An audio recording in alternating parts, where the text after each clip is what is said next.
Okay, so we're going to start. Welcome, everyone. And thank you for all the interest that you have been showing to the EU City Facility. So it is today. We are launching tomorrow officially, but today we're already going to talk about it, our third call for applications. And you're going to find out everything that we can, all the information that we can provide in this call. Some of you are already working with us you have been working in the first two calls as national networks or national experts. So I just want to also say hello because you've never met me before. We are of course in touch by email, but thank you very much for your work. And we are hoping and we are sure that this call is going to be successful as well and that we can collaborate well together. So I'm just going to share first the agenda and also tell you who we are at the EUCF, at the EU City Facility, so who we are as a team so that you know. We're going to start by Francisco Gonçalves, who is from an organization called Energy Cities that has headquarters in France, but also here in Brussels, where I'm sitting as well. And Francisco is the person in charge really of, so like the project coordinator. So he will be the first one telling us about the EU City Facility. And Francisco is from Lisboa. I want to also mention the cities. I didn't mention also who I am. So my name is Masha Tarle. I work at an organization called Climate Alliance. And I'm from the city of Zagreb originally, but I live in Brussels. Then there will be our other two colleagues from the team, Carolina Borges from an organization called Adelphi in Berlin, and Jan Peter from an organization called Envirus in Prague. So Jan is from Prague and living in Prague, and Carolina is from Sao Paulo, and she's living in Berlin. And then we will also have my colleague, Davide Casamagnano, who is usually sitting in the same office as me in Brussels, also from Climate Alliance. And he will be telling us a little bit about the support that is available for the application. While Carolina and Jan will be telling us about how to apply, the requirements, eligibility criteria, and evaluation. Towards then the end, or towards the middle, we will have some experiences from the cities. So two cities who have applied not in the second round, but in the first round. We have the city of Rijeka from my home country, from Croatia, and that will be Tatjana Jukic, who will tell us about their experience. And then from Italy, from Ravenna, we will have Emanuela Medeghini, who will tell us about their application and what made it successful. We're going to also have a Q&A, and then we hope to finish by 12:15. So I'm going to immediately then give the floor to Francesco, who can then tell us a little bit about the EUCF and where we stand. Francesco, the floor is yours. Hello, Masha, thank you so much. Hello, everybody. I will now start to share my screen. And my computer just says that, now I can, because he said that I couldn't because someone else was sharing her screen. That was Masha, but now she stopped sharing, so now I can share. I hope, I don't know, Masha, can you help me if you can see my screen here? Perfect. So, good morning, everyone. I'm very happy to be here presenting and giving you a small introduction about the European City Facility. This is not the first time we are here. Actually, it's already the third time. I believe that many of you already know the initiative and either have tried to apply in the previous two calls or maybe are never applied, and now this is the time to apply to the European City Facility. So very briefly, I just want to say that giving you a bit of the European framework where for reaching the 2030 energy and climate goals. And now we have also the mission and the climate neutral cities and smart cities mission that has as a goal to have around 100 cities that are climate neutral by 2030, and supporting others to be climate neutral beyond beyond 2030. And also we have the previous 2030 framework that was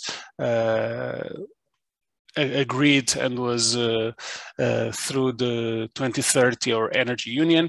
But what I want to say is all the very ambitious goals of the European Commission to become the first climate neutral continent by 2050 requires a massive mobilization of financing. There is an estimation that was published by the European Investment Bank that says that we will need total investment, yearly investment of between 150 to 200 billion euros per year to achieve the 2030 energy and climate goals, as it were by the Energy Union, and combining the multi-annual framework, so the European Commission budget for the structural funds for 2021 and 2027, and combining it now with the recovery funds after the COVID-19 pandemics. This combination, the sum of these two financial streams that are massive, will not be enough to achieve this investment that is needed. So there is a huge amount of investment, private investment that is available and needs to be triggered and needs to be mobilized also to achieve these climate neutrality goals by 2030 and to prepare the road to 2050. We know that many cities, and mostly small and medium-sized cities, still face many barriers to really finance their energy and climate projects and strategies. So many have committed through the Covenant of Mayors energy, CO2 emissions, energy efficiency, renewable energy production targets, but we still know that there is still limited human resources and capacity to really sometimes work on these projects. It's difficult, and the conservative approach in the municipalities really towards the project finance. We know that cities are very busy with their daily management of the city. Myself, I came from a city background, so I worked for many years in Lisbon. Masha told that I was from Lisbon, so she was telling the truth. And even in big cities, sometimes it's very difficult really to have teams dedicated to work on in the concept of a project finance. Cities are very busy with the normal daily management of the city, and it's difficult to allocate teams to do other things.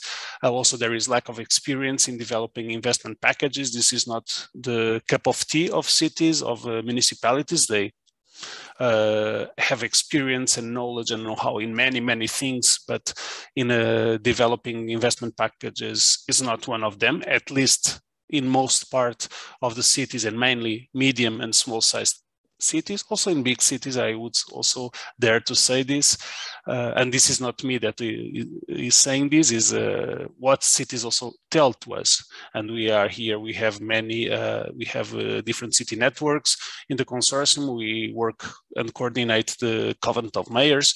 So here we really bring also these needs from the city side. Also, there is reluctance to invest in project preparation. So it's not really something, because they want to implement the projects. They want really to have turnkey solutions. So it's really difficult to have these teams and this capacity really to think on the project, how to get the project mature, etc. And the city facility is here for that, really to give you this push, this capacity, this expertise, this small, and we understand that it's a small push. So we are here to give you financial and technical support to accelerate the implementation of your energy and climate action plans. And this is going to be done in 2 ways, through technical support and financial support. The financial support, and that's why we are launching this third call, and we are launching calls for applications, is to allow you to apply. There is a competitive process, application process, a call for applications where you can apply to get funding of 60,000 euros. These 60,000 euros will be necessary for you to give these resources that is needed for develop your investment concept that we are going to explain a bit later. And at the same time, we also have the technical expertise. And for that, you have 2 ways of technical expertise. You can go through the country experts. So we have available a pool of country experts that will support you locally at your national language, really guide you in the application period, but also through the development of the investment concept. So this targeted support is very important for us.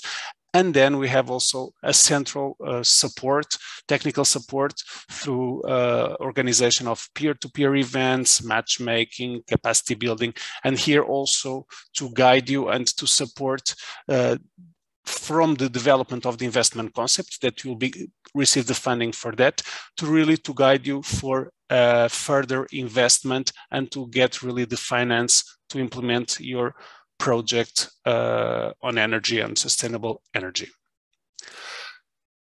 For the third call, so we have, as you might know, we divide the European City Facility in 3 main regions. So we have 3 parallel calls that we are launching. We have the Southern Europe, we have the Nordic countries in Western Europe, and Central and Eastern Europe. So you can see here the countries, and also in our website, you can see all the countries that are competing in the same regions, and this allows countries with similar specifics to compete among each other. And for instance, don't having a city in Crete, in Greece, competing with a city in Sweden or in Iceland, because we know that the needs are totally different. For the third call, we have a budget available, so we are funding 69 cities and the groupings of cities and the public entities that aggregate local authorities and municipalities. So we have 69 applicants that will be selected through this third call. So it's exactly the same number and same budget of the second call. We have, and as you can see in the website, this budget is calculated on the basis of the Berlin formula. So it was a combination of the cohesion policy of the European Commission and the population. Just very briefly, so tomorrow we'll open the third call. It will be open for 2 months. So we we have the deadline on the 17th of December. So on 5 o'clock Brussels time, so 5 p.m. it's the call deadline on the 17th of December. This is not likely to be changed, so please don't, we invite you to start the preparation of the project proposal as soon as possible. Please don't wait to the last minute, also because then can be problems with traffic on the platform and in submitting all the documentations. You also have to prepare some letters of support, so this requires some time, and please don't wait until the last minute because we cannot accept any kind of application that will come, or other kind of documentation or incomplete applications that can be submitted after 5 p.m. On the 17th of December. So this is something that I ask you, please consider to start your application as soon as possible and not to wait to the deadline.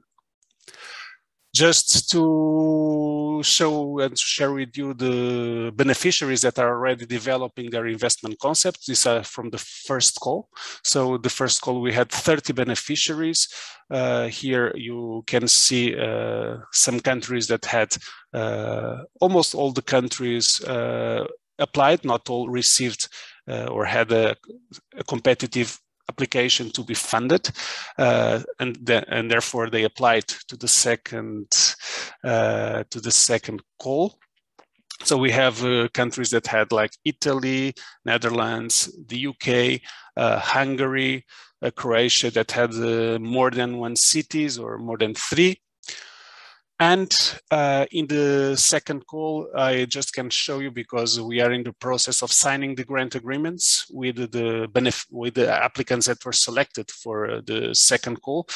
We cannot share with you the names yet. We can only share all the names when all sign the grant agreements, but I can show you the aggregate numbers and the number of selected applicants that we have per country. So we can have a huge success in Poland, also in the Netherlands, in Portugal, also in Spain. So here we can see how the applications are going in the second call. Of course, we are going to share all the beneficiaries in our common communication channels once all selected applicants have signed the grant agreement.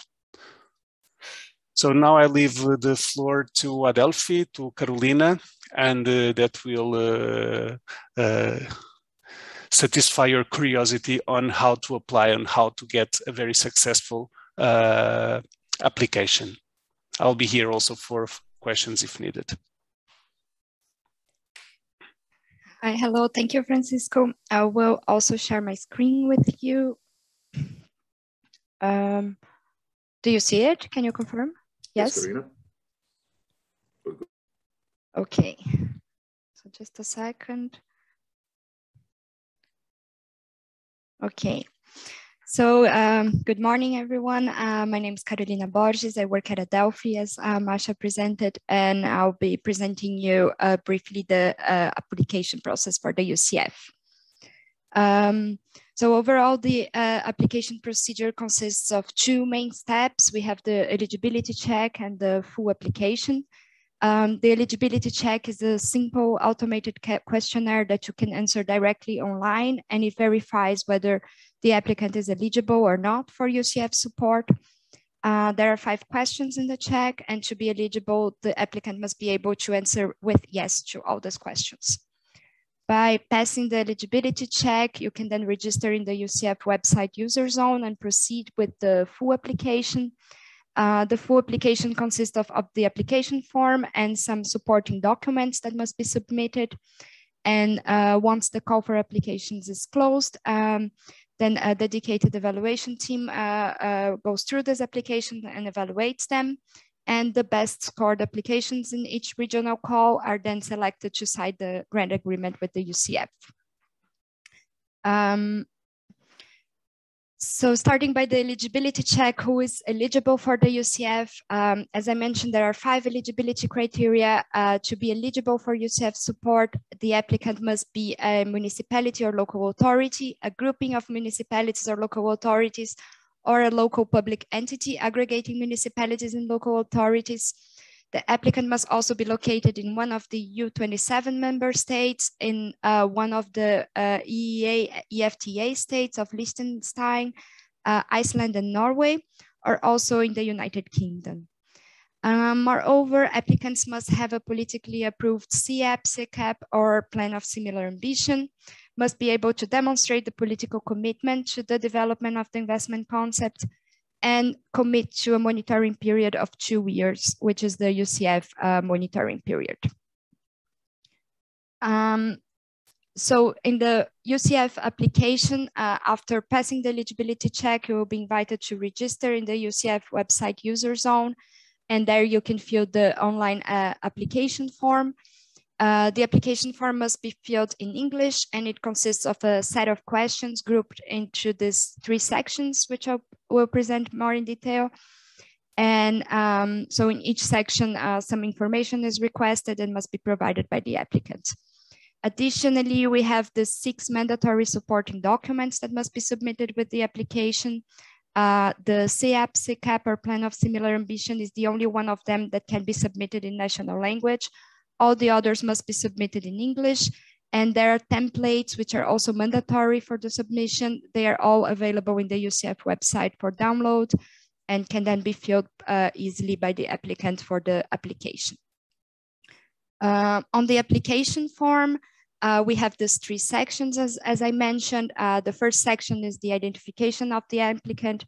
This is where you provide the general contact information. So who is the contact person, population size of the municipality, also LAU and its 3 codes. So all this kind of identification information.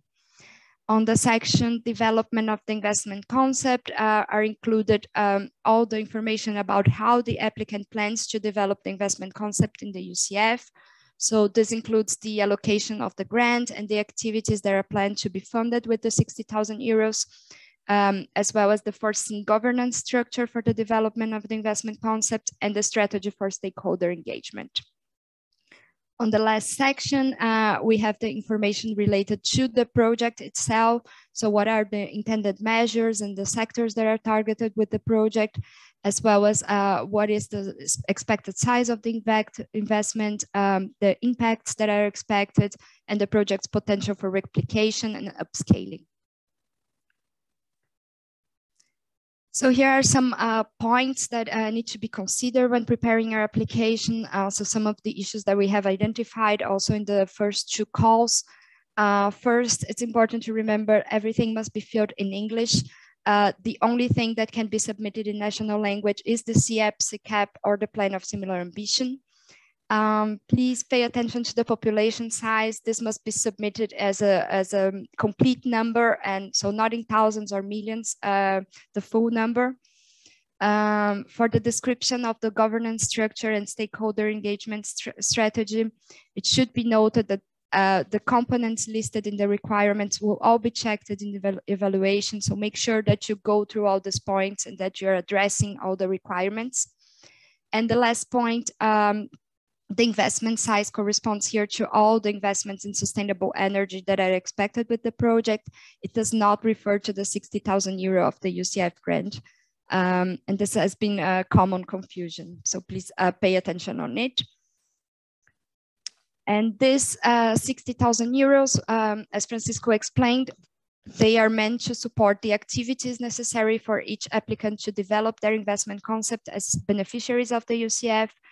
The grant can be allocated both for in-house staff of the municipality or for hiring external experts and subcontractors. And it can fund different kinds of activities, analysis, studies, so feasibility studies, risk analysis, engineering analysis, all kinds of activities that will support the municipality to develop a sound investment concept. We encourage groupings of municipalities and local authorities to apply for the EUCF, as well as local public entities aggregating municipalities and local authorities. And there are some specificities that should be considered when preparing this type of applications. So in the applications by groupings, 1 lead applicant must be indicated in the application form. The lead applicant or the grouping as a whole must present a CAP, CCAP, or Plan of Similar Ambition. And in the end, if the application is selected, the lead applicant will sign the grant agreement, and there will be 1 grant of 60,000 euro for the entire grouping. For the application of local public entities aggregating municipalities and local authorities, you can check the guidelines for applicants for all the detailed information on the requirements. For these entities, it's important that they confirm their eligibility and all the information provided in the application form in the self-declaration form. So there's a specific self-declaration form for local public entities. And they also must have a CAP that covers the whole geographical area of the entity. It's important to mention also that these entities are not able to apply as a grouping, to form a grouping to apply to the EUCF. They must apply always individually. So a little on the evaluation of the applications. Once the call is closed, all the submitted applications are evaluated by a dedicated team. Each application is evaluated by at least 2 evaluators in this 2-step process. So first we have the documents check, in which the evaluators will verify if all the supporting documents have been submitted and if these documents include the content that is required. After this phase, in case an application has incomplete documents, it cannot be further considered in the evaluation, and the applicants are then immediately informed about it. Complaints on the results or any questions about it can be sent to us within a period of 10 days after the results of the documents check. Then we have on the second step, the full evaluation, the evaluation of the full application. And here the evaluation is based on 5 evaluation criteria: the investment size, the energy savings and renewable energy production, governance structure, stakeholder engagement, and the overarching criteria of alignment with the EUCF objectives. The requirements within each of the 5 criteria and the points that are considered for the evaluation are described also in detail in the EUCF guidelines for applicants. And for each of these 5 criteria, each evaluator can award a score from 0 to 5 points. We have a quality criteria of 3 out of 5 points, and the final score will be then the median of the values of all the evaluators. So last, to close, how are applicants informed about the feedback and then the results? So the final results of the evaluation are sent per email to all applicants after the evaluation is closed. All the applicants can also access in the EUCF website user zone this feedback report. The feedback report provides the total score of the application and overall feedback from the evaluators, but also the specific scores of each criteria and a feedback on these scores as well. So this is it from my side, and I'll pass to Jan, and I'll be happy to answer any questions at the end. Thank you. Thank you, Carolina. Let me jump on my screen.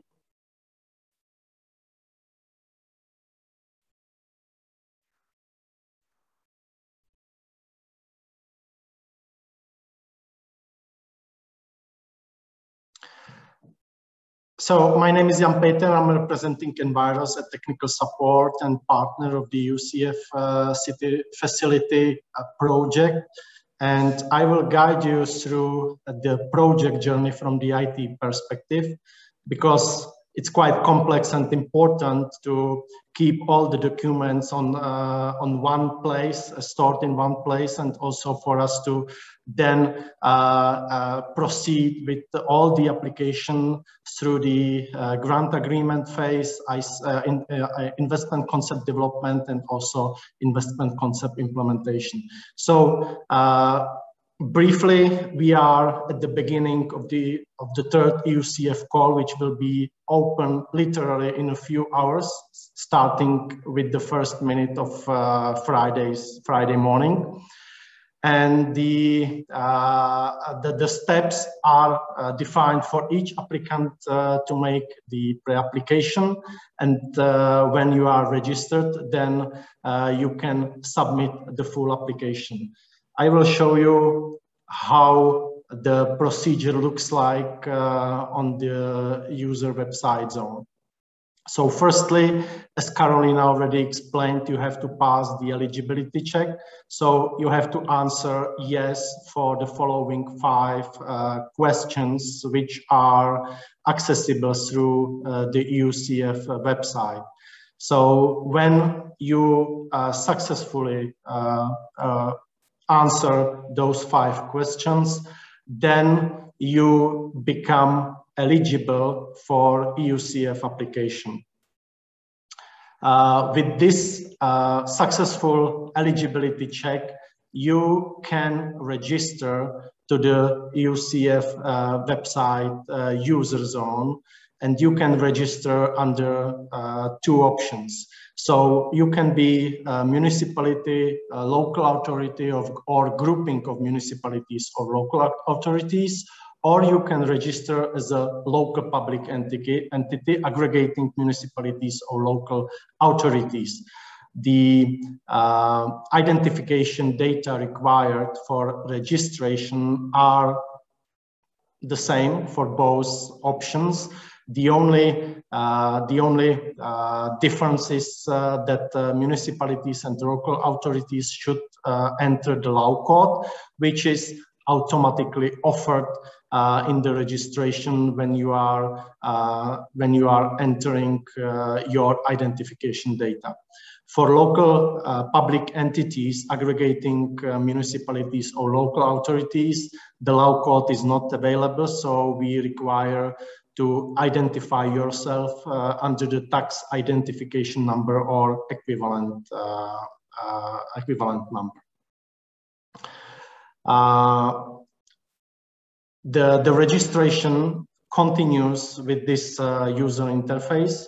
So that's the screen which will appear when you are in the pre-application phase, ready to register.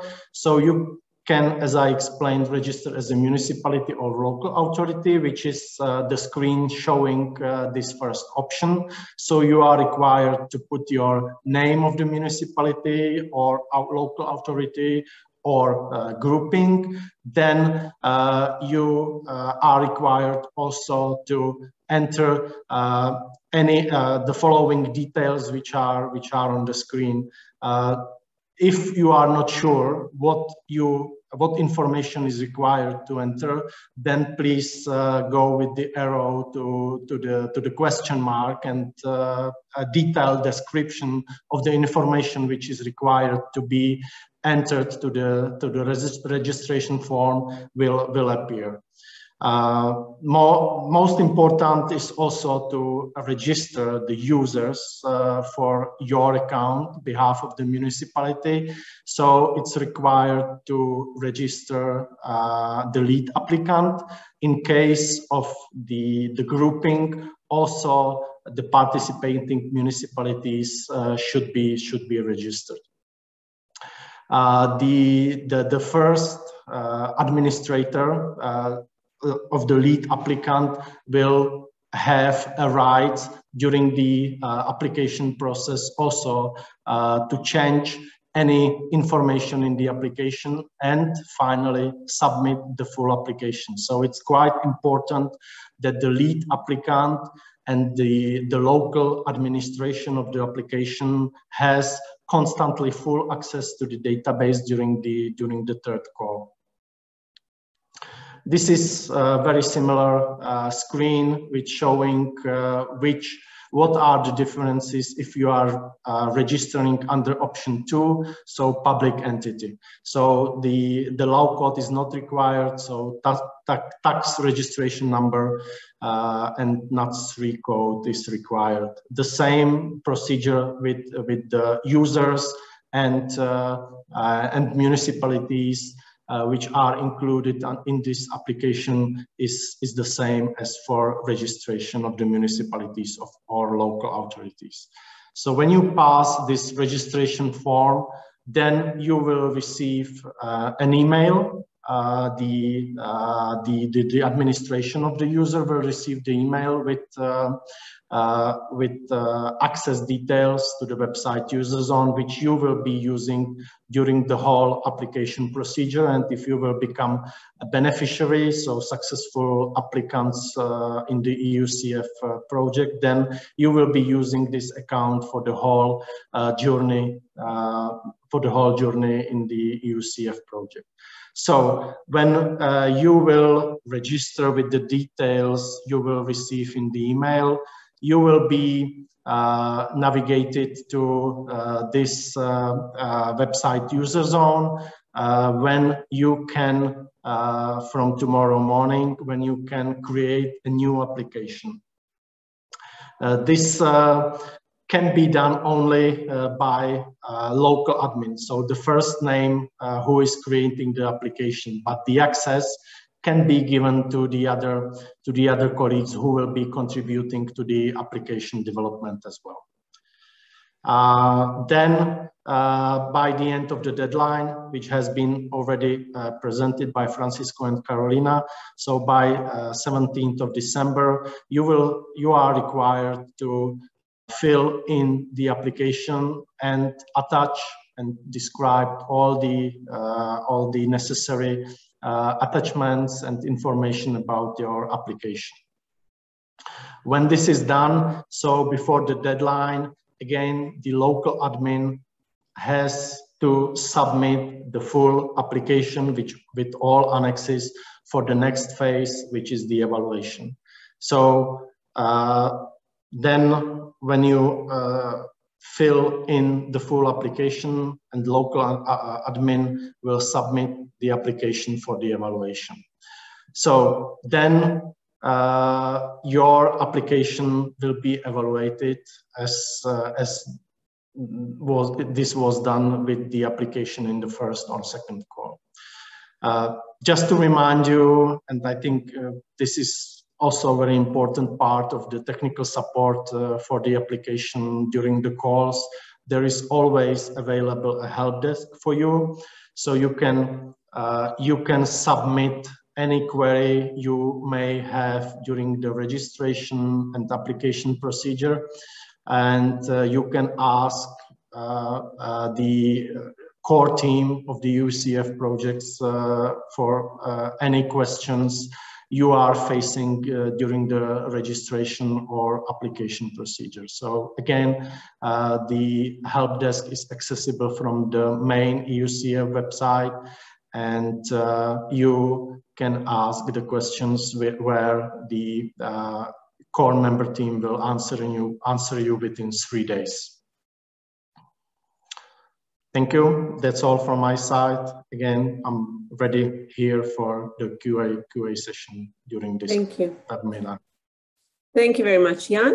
And we are now going to talk a little bit more about the support that is available. So I will give the floor to my colleague Davide, for whom I didn't mention that he is from Milan. So that is his city. Now that we Thank you, Masha. Can you hear me well? Yes, we can hear you well. I will share my screen now.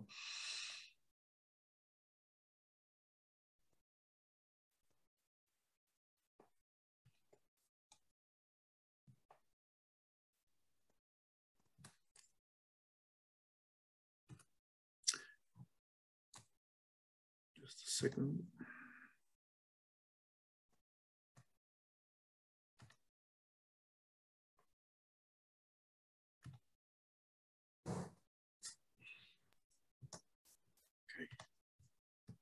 Can you see it now? Yes. I'll make it full screen.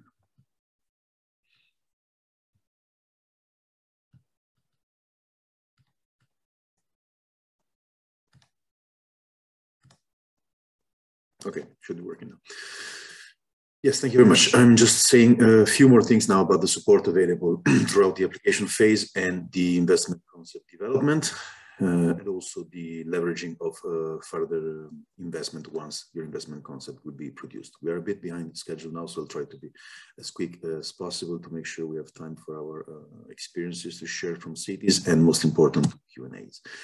First of all, there's an help desk of EUCF, which is reachable for applicants, beneficiaries, country experts, and the public. And it's available through the website. I will show you in a sec how to do it.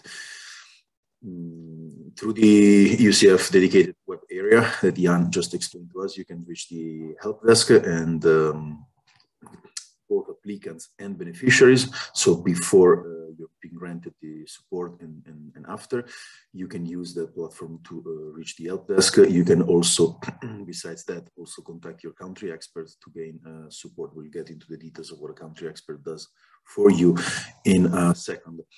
That's how you can contact the help desk. So going on our website, there's a section under the menu item support, which is called the help desk. And then you will be asked to pick among two options, whether you're already registered to the EUCF platform, and therefore simply log in. Or if you're not registered yet, then you will point to the registration procedure, and then you will be able to contact the help desk for your queries.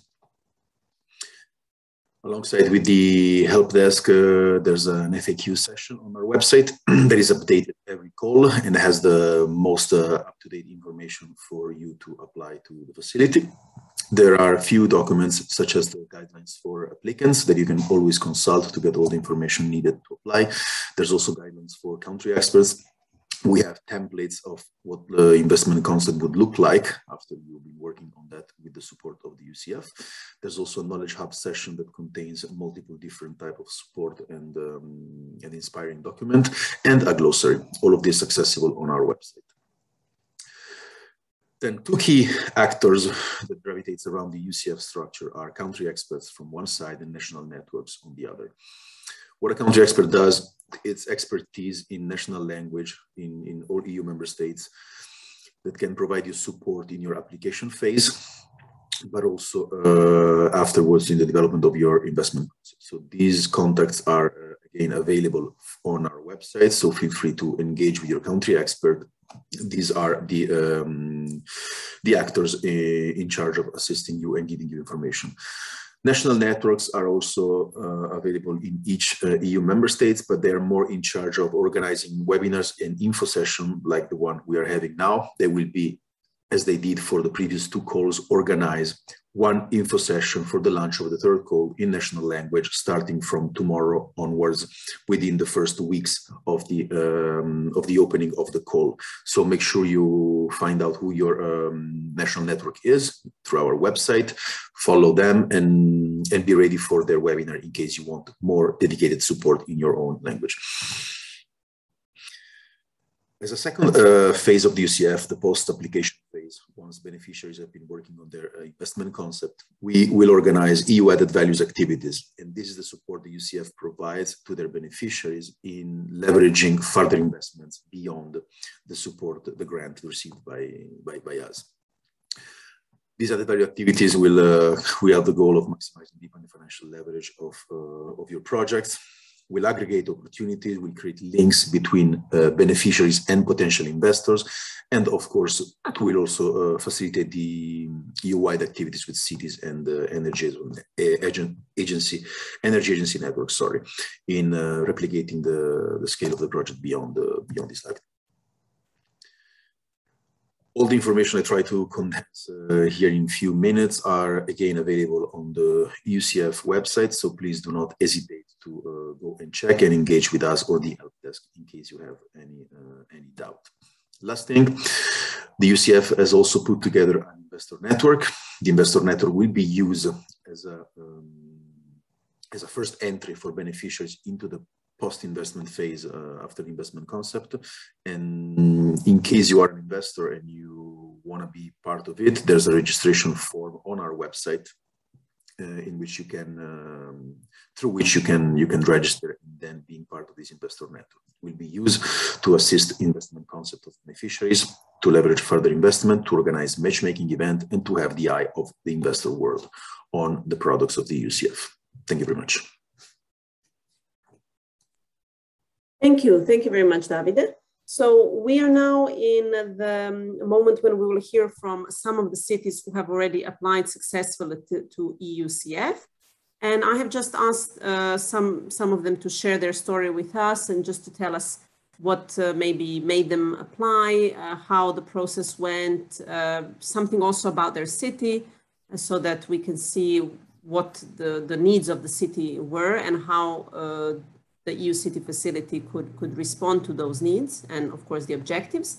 So first, I will give the floor to Tatjana Jukic, who is from Rijeka, and she is working as the senior advisor to the mayor of Rijeka. She's specialized in energetics, in energy. I can see that she has an engineering background as well, and that she's been working for a very long time in the city of Rijeka. So Tatjana, the floor is yours. Because we're a little bit late, if you can try to tell us everything you can in about 5 to maximum 10 minutes, that would be great. No problem. I will try just to share my screen. Oh, okay. Yes. Do you see it? Yes, we do, yeah. Okay. So I'm from Rijeka. We applied on the first call and got the grant. Something about Rijeka. Rijeka is the capital of city of Primorsko-Goranska County, the third largest city in Croatia. It has 1,028 citizens in 44 square kilometers, and the high differences are of 500 meters. So Rijeka is a very hilly city. It's the Croatia's second largest coastal city and the home of Croatia's largest port. It has a rich industrial and cultural history, which is still alive today. Why we applied? Because we have high potential for use of solar energy and waste. Existing district heating grid operating in the urban area of the city, the most in natural gas, and the city has a SECAP. Also, the district heating operator successfully applied for an integrated territorial investment grant for the refurbishment of existing network. What was our idea, what we want to achieve? The project of investment concept, we want to join solutions for environmental protection, energy and mobility of Rijeka with various technology solutions.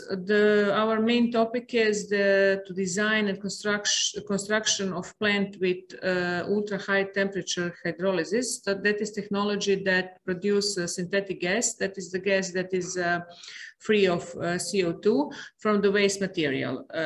After that, the syngas will be used in cogeneration unit to produce electricity and heating. The electricity will be used in public lighting and electricity mobility and heating in the city district heating. We also want to include the new technologies such as on-site production of hydrogen from excess renewable electricity source that is so-called green hydrogen. This is very, very ambitious because it's had a lot of energy savings, a lot of renewable energy production, CO2 savings, and it's a large investment, as you can see. But I think this is the good start for making the future decisions for city of Rijeka as a carrier of sustainable development together with its utility and commercial companies. And this concept will show us that measures are realistic or not and doable. Then we can impact in expected energy savings generated by the project. We think that it has potential for application because it can be implemented in any small and medium EU city size, and it can be adjusted to the project according to their own specifics. Of course, we have engagement of the stakeholders, all professional services of City of Rijeka, civil societies, because also utilities of City of Rijeka, because we need to collect the necessary data for the investment concept. And at the end, the concept will be presented to the public. Our main objectives are multidisciplinary approach to the energy efficiency and sustainable development, important material as a basis for the functional connection of environmental protection, energy and mobility, taking into account spatial conditions, legal, technical and investment parameters. Potential problems of this project is not the problem of how to make investment concept, but after that, can we use this idea or not, is that it's finances, of course, because it's a big project, and the public opinion, because the location for the plant on waste is always a problem, because you want to have something new, something sustainable, but not in my backyard. So this can be the problem. Now we are progress of this project is that we select a developer through a public procurement. The concept development is ongoing, and we collected almost all of the data that they need. So this is from me. It was short. Thank you, Tatjana. Very short, but very to the point. I think all the information is there. And of course, if anyone wants to get in touch with Tatjana, please do so. You can definitely, of course, write her in the chat here, but you can, of course, also write to us if you have any questions for her. Yes. And Thank you very much. Bye. Bye, Tatjana. Thank you.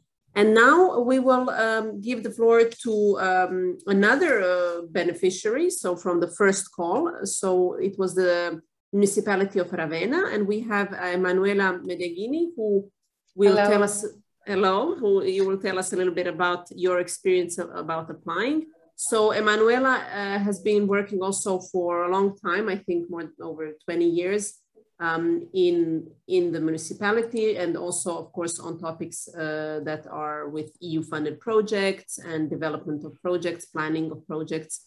So maybe you can tell us, Emanuela, what was your idea about applying to EUCF and how it is going at the moment? Yes, hello. I'm happy to share our experience. I will try to be short and I will use some slides.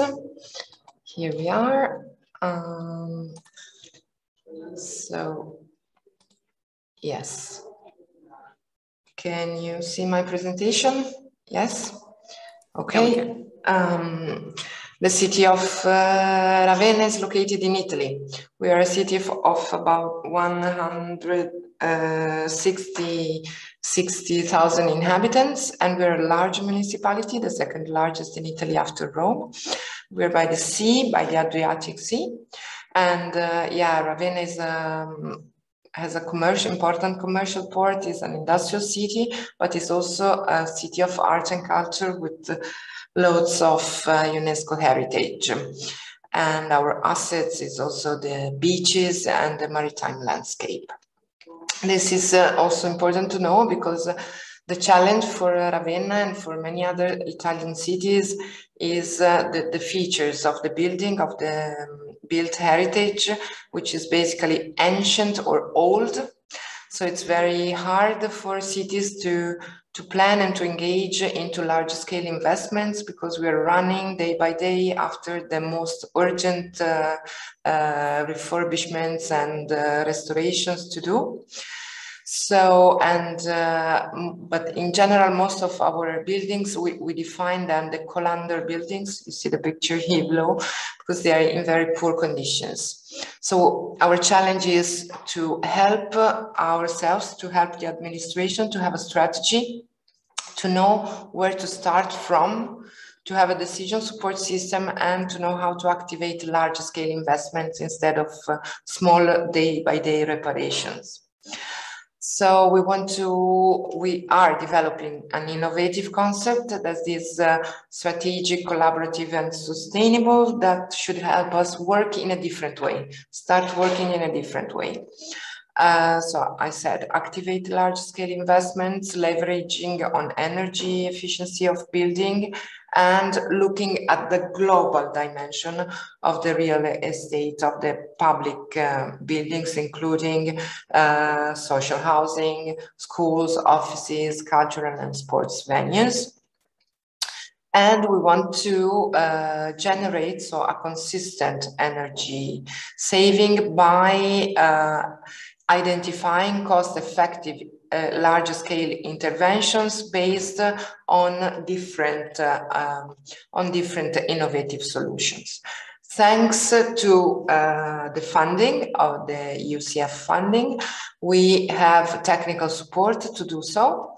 And we have an agency for energy and sustainable development supporting us, and a research center on energy efficiency. So we have technical expertise, highly specialized expertise to work with us as a municipality to design this concept. So our investment concept is supposed to be data-based and strategic. One of the main themes is to proceed through a technical analysis and to have a well-defined data set to help us have an overview of the situation of the public buildings and to help taking decisions. So thanks to the technical analysis and this data set and the feasibility studies, from the technical feasibility studies, we will match this information with a financial and legal analysis. That is to say, business modeling, including available incentives and fundings, to finally have a list of priorities for large scale intervention. In the meantime, we will work on capacity building for the empowerment of municipal staff and help us learn and structure better this way of working that is cross-sectorial and multidisciplinary.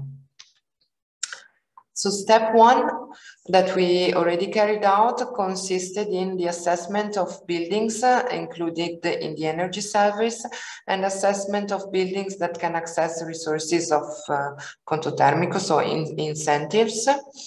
And moving through to step two, the choice of buildings according to intervention priorities that are suitable for large scale interventions. So 220 buildings were taken into consideration. About 93 buildings were object of data collection.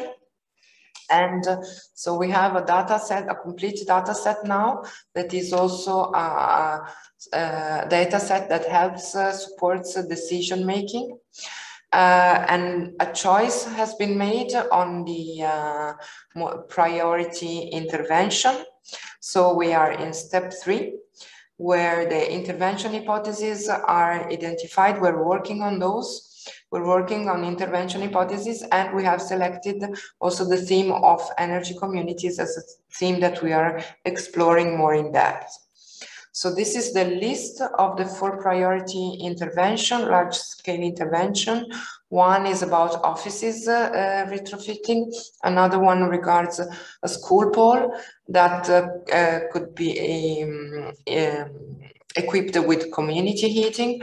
Another one is a public research center that is suitable for photovoltaic solutions. And another one is a large sports and concert hall.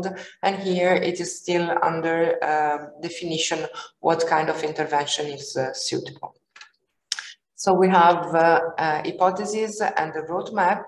And now we are going to get into the legal and funding analysis to identify the potential for the actual intervention. As I said, we are not only working on data and technical intervention, but we are also working on capacity building, and we will start soon capacity building path involving representatives from the environment department, infrastructures and maintenance departments, urban planning and European funding department, in order to have like a learning by doing process where we work more in depth on comprehensive strategies and access to funding. As far as the collaborative governance that we are developing, it includes actually this horizontal work within the municipality, but also working with the stakeholders and including the private sector, such as multi-utilities, but also all the representatives of companies dealing with retrofitting and building technologies and innovative technologies, and finally citizens, meaning inhabitants of social housing and users of public buildings. So we are halfway our project, and we are quite happy. We're happy that we could, thanks to this funding, we could have very qualified and extra technical support to develop our strategic plan. Wonderful, Emanuela, thank you. Thank you very much. It's very interesting to see how the variety of, right, so between Ravenna and Rijeka, different cities, of course, with maybe different needs in a way and different applications, and how you have both explained to us what were your objectives, and also you gave quite a lot of insight into the application. And I also liked at the end, Emanuela, how you just kind of summed it up really, that in a way what this has done is really kind of kickstart this project that you're having, which is of course a global project of improving. And this is really good that such a facility exists that can really kickstart that and provide you with the technical, the technical expertise, right, to actually make it happen. So this is great. Thank you very much.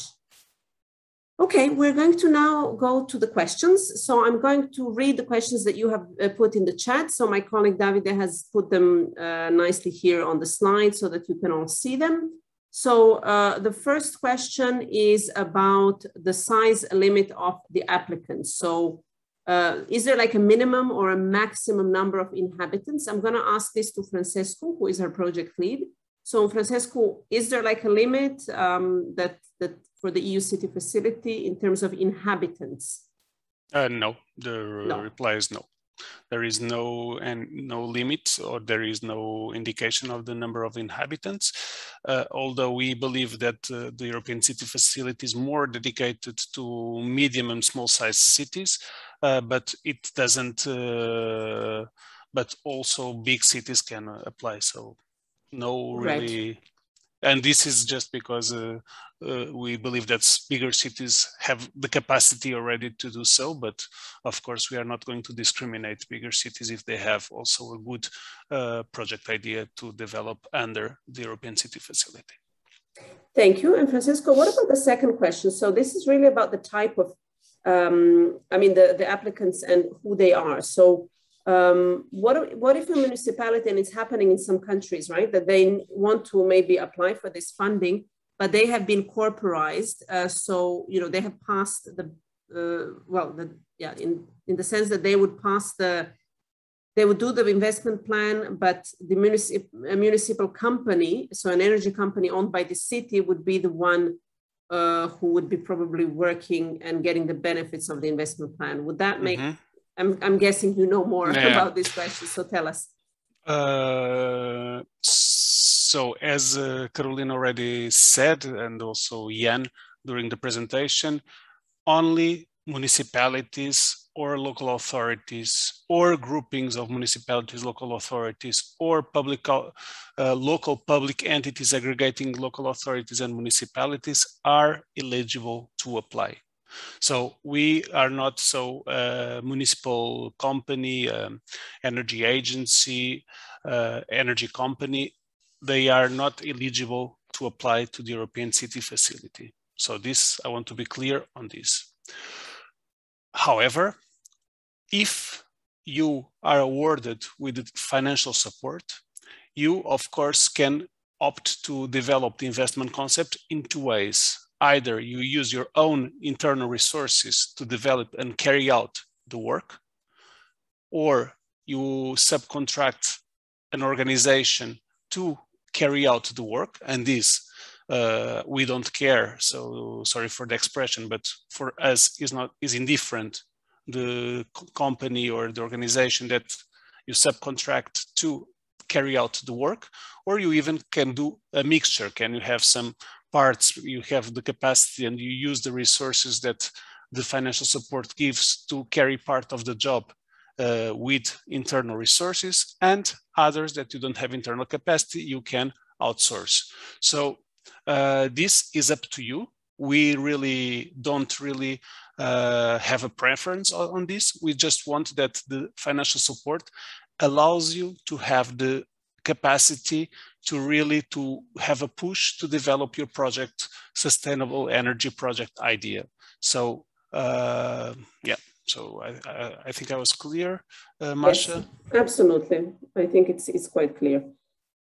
Okay, so another question here is, do we know about any best practices or even models? So I just want to say here that we do have on our website success stories, in the sense of we have examples of 2 or 3 cities that have applied during the first round. So they have been successful in their application. But I think this question is also referring to maybe even more globally, like, are there any best practices or models for inspiring new project developers? Francesco, would you say that we highlight one of these already, or? I really don't. So the question is regarding the European City Facility or general projects? Yeah, maybe we can just ask the person who has written that question if in the chat box, we will continue with the other questions, but just make sure if you can maybe just specify exactly what are you looking for in terms of models. Okay, so the next slide, Davide, is, there are more questions, right, Davide? This was not the only, yeah. So the next question is whether a regional developmental agency can develop a project for multiple municipalities or cities, so for a grouping, Francesco. I think I answered to this. It's the same question that it was answered for the case of Finland. Okay, so they can develop. Okay, it can be a They can, but they cannot apply. The funding is Okay. going to the city or to the grouping of cities or to the public entity aggregating cities. So there is a difference between who can apply and then who develops the actual investment concept and the project, right? It can, but also it doesn't the city have to, can. but it can be. Yeah. Okay.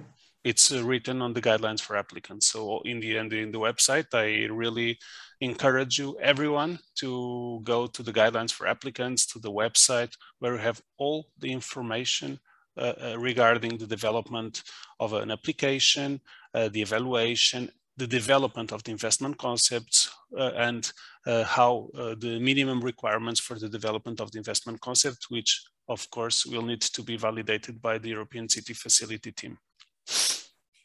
Thank you. Now we have a question about eligibility criteria number 1. It says, how do you define aggregating municipalities or local authorities for an applicant which is already a group of municipality plus local actor? I'm not sure if I understand, but maybe you do, Francisco.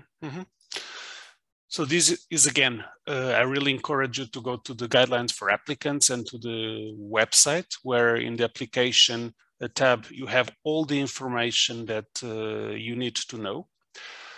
So what is the public authority or the local public entity aggregating municipalities or local authorities? So this is defined, the cases that are that we include in this definition of local public entities aggregating municipalities, local authorities. And they need what? They need, these local public entities need to be an official recognized as a tier of a local government, so different from the regional and provincial levels. And it has to be recognized by the national law, with the obligation for municipalities, local authorities to join the separate municipal organizations. So, and we have examples on this in our in the guidelines for applicants. These local public entities must be composed only by municipalities, local authorities. So it's not a kind of heterogeneous group. And they have to have a specific political and administrative structure and mandate for that. So here again, I really ask you, please go to the website, to the guidelines for applicants, to really understand if you're or not eligible for your case. And also for these public entities, you need to be very careful, because we have also examples there. It's not an it's not exclusive list, so we have examples that are qualified as public entities. So please go use the resources that we made available for you. It's very important that you really go through them to understand your eligibility and what is included in this form of local public entity that aggregates municipalities or local authorities. Just as a plus for this, you have to submit, as it was referred during this presentation, there are different annexes that you have to submit with your application, so letters of support and self-declarations, etc. In the self-declaration, that is the Annex C, if I'm not mistaken, it is very important that you pay attention that the Annex C for municipalities or groupings of municipalities, local authorities, is different from the Annex C that is a self-declaration for local public entities that aggregate municipalities and local authorities. This is very important that you pay attention to the different annexes that are, because it's not nice that your application gets jeopardized because you just made a simple mistake on changing the self-declarations. So again, all the answers are in the website and in the guidelines for applicants. Thank you. And what about some people are already looking to the future? So when is the fourth call expected, Francisco? As I said in my presentation, I put is around, it's spring 2022 that is expected. Very good. Now, what about applicants that were unsuccessful? Someone asked if they can get feedback before they can reapply. I will let Carolina reply to this. Reply to that. So all applicants that applied before to the EUCF have received feedback on their application. So if you have applied, for example, in the second call, you can access your feedback form in the EUCF website user zone. So log in and the feedback form should be there. Also, another option is that you can always contact us through the help desk or contact your country expert if you want more details or more suggestions on how to improve the application. Thank you. Are there other questions, Davide, or is this all? Because I don't know if there was anything else. No, it doesn't seem so. Carolina, have you maybe? Yes, we do have, Masha, we do have questions in chat. I'm gonna read them out from here. So what is the scope of investment in euros of the successful application in first and second call? Are they big, huge investments? I guess overall they were mixed, but I don't know if Francisco, you want to say more details on this. Maybe Carolina, because you have more, if you can. So we don't have like scope of investment to present to you. And I would say this is also not like important, since the investments are always compared against the other investments within the same regional call. So within one region, the investments are always set in comparison to each other for the evaluation. So that means that from one call to the other, it varies what the size of investments of the beneficiaries of the selected applications. And it's hard to give any range, and it's not important any range. It's the comparative analysis is more important. Francisco, do you want to add? Yes. So there are two things. So one of the things is, of course, as you said, as you've seen in the presentation of Carolina, the investment size or the energy savings or the energy impact, they are evaluated. You have a calculation sheet, so where you have to prove how you expect these investments to be achieved, or the savings or the renewable energy production to be achieved. We also, the evaluation team also goes through the evaluation and checks if the evaluation, if the justifications are clear and if are well justified. So we are especially careful with investments or with numbers that are not justified and inflated. So we don't, of course, encourage you to put unrealistic investments, because this will be spotted. So yes, so please go to the website again. There is also videos that explain how to calculate and to present your investments, and please make them realistic. I know that the investment size is one of the factors, because one of the goals is to trigger investment on sustainable energy. But of course, we are also looking at realistic investments, and we will not accept investments that are not justified and are inflated with numbers that cannot be justified. On the second point, in the Investors Network tab in the website, again in the website that Davide explained, there is also a report that targets the investors on the first call. For the second call, we cannot yet publish anything because we are still in the process of signing the different grant agreements. And there you have information about the different calls that, or the different projects that were selected in the first call, that you will see also there the case of Ravenna and Rijeka. So here you have already some examples that you can already compare and see more or less what was included in the first call. But again, please do not present numbers that cannot be justified or are easily spotted as non-justified by the evaluation team. It is composed by highly qualified technicians. Okay, so I think we don't have any more questions, unless I'm mistaken. There's no more questions, just a clarification that the recording will be available on the website within the next few days. So you can also share it and rewatch it if you liked it a lot. Thank you. Okay, so with this, we are going to close this third call launch webinar. Thank you to everyone for attending. Thank you to all the speakers from the EUCF team, and of course our guests from Ravenna and from Rijeka. If you have any questions, feel free to write to us. Feel free to contact the help desk, and of course your national experts as well. You have a list of them on the website if you have any questions. And we encourage you to stay tuned to the website. Tomorrow we're going to publish all the call document. Tomorrow the website is going to be updated with all the latest information. Thank you, everyone. Goodbye. Have a very nice afternoon. Bye-bye. Thank you. Bye. Bye. Thank you. Bye. Thank you.